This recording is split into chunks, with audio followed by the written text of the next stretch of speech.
диагоналка и е в 3 пъти. Не е едно. Така. Сега, малко по-сериозно. Говори Великата империя и иска да ви пита. Какво мислите от този монитор на този лаптоп, който ще нарисуваме в средата на стаята, какво ще излиза? Защото трябва да не е много, да не е малко, но да е нещо междинно. Тоест най-важните неща, които могат да излязат от монитора на един лаптоп. Вени, кажи сега. Какво предлагаш да се нарисува? Говорихме за древни модела.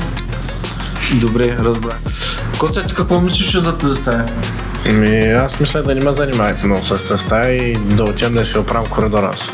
И бягай тогава, защото наистина няма време. Тъй, Яни, ти? Аз правя надписите за всеки кабинет в коридора, защото тази стая не мога да помогна. Принтираме снимки на някакви икони. Примерно в интернет, Google Chrome, Photoshop, Paint, примерно. И аз да кажем я държа, едната снимка е там.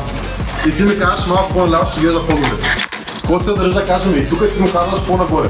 Разбираш ли? Да. Браво. Вени, трябва да намерим средата на тази сцена и оттам да се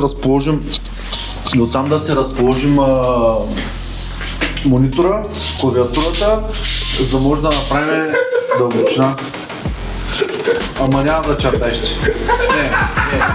Това не сериозно. Виж бе, патент, да си се отчува. Обе! Да покажеш Великата империя. Абе, ти е Велика империя, бе! Великата империя, той е само империя и не знае за какво говори. Какво?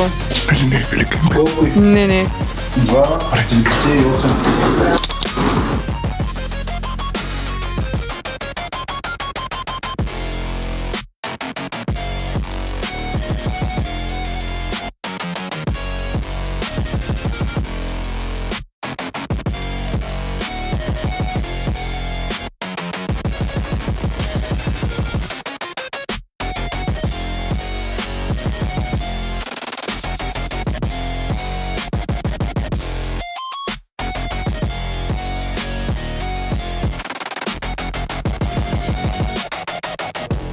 И виж сега, той много добре стана на другото, ако го направим.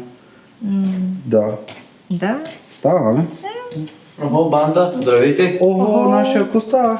Нищо, дойдохте да останете два кабинета, дали сте готови? Виждам коридора е супер. Коридора е готов, кабинети са готови, Така. обаче Какво? ще ги видиш на откриването. Да има някакъв елемент на изненадата. Не е сега всичко да видиш и на откриването да не ти интересува. Аха, добре. Става. Щом сказал, те да бъде. Добре, ами А кога ще откриването? и сега ще го направим откриването. Айде.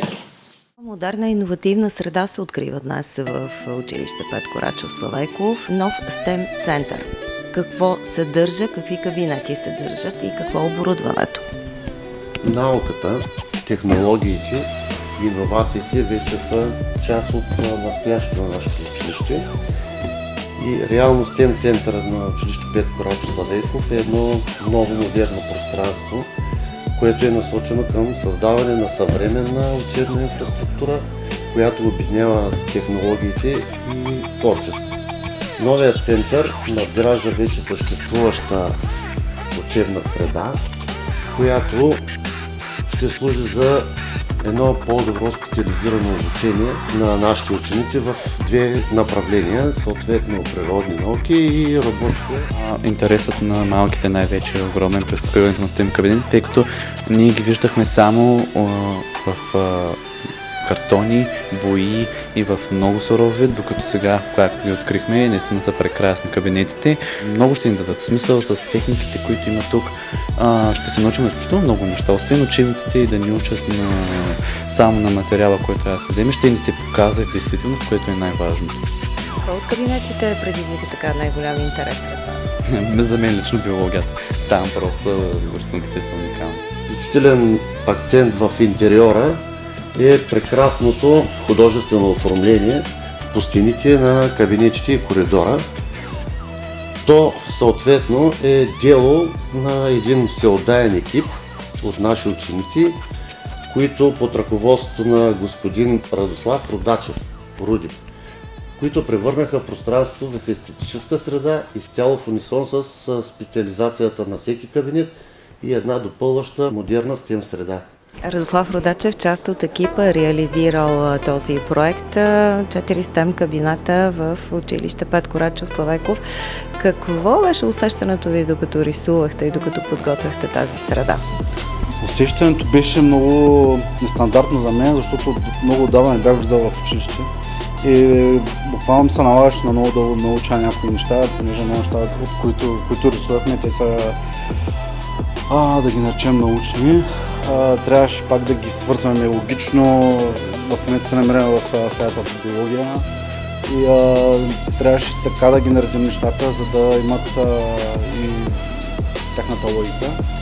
И като цяло беше много интересно, понеже ние с моите ученици от школата по рисуване на Артхиро стояхме тук 3 месеца. Най-хубавото нещо, което се случи в моите очи, беше, че децата помогнаха за тези рисунки, понеже с тяхните пресни знания помогнаха нещата да се случат по-бързо. В проекта се включваха и учителите, и директорите идваха, обсъждахме някои неща, променяхме някои неща в движение. Моята идея беше като цяло кабинетите да станат едни триизмерни, не само нарисуване, но да станат триизмерни. Кой дава идеите за това какво да се нарисува или какво да се изрисува по стил?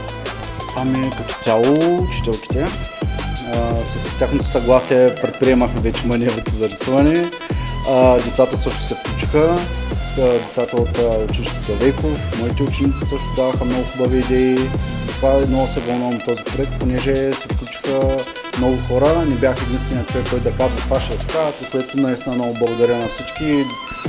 Всичките много така приеха този проект, защото и в училище не сме свикнали, знаете, да рисуваме по улиците, по къщи на хората, по заведенията им и изведнъж така се сблъска нашето рисуване с училищната среда, където другото, което ми направи впечатление, че самите деца, които са в това училище, нямаха търпение да седят в кабинети, постоянно се шмугваха докато рисуваме и тяхната реакция много така ми харесваше и това ми даваше знаци, че сме на правилен път да ги зарадваме.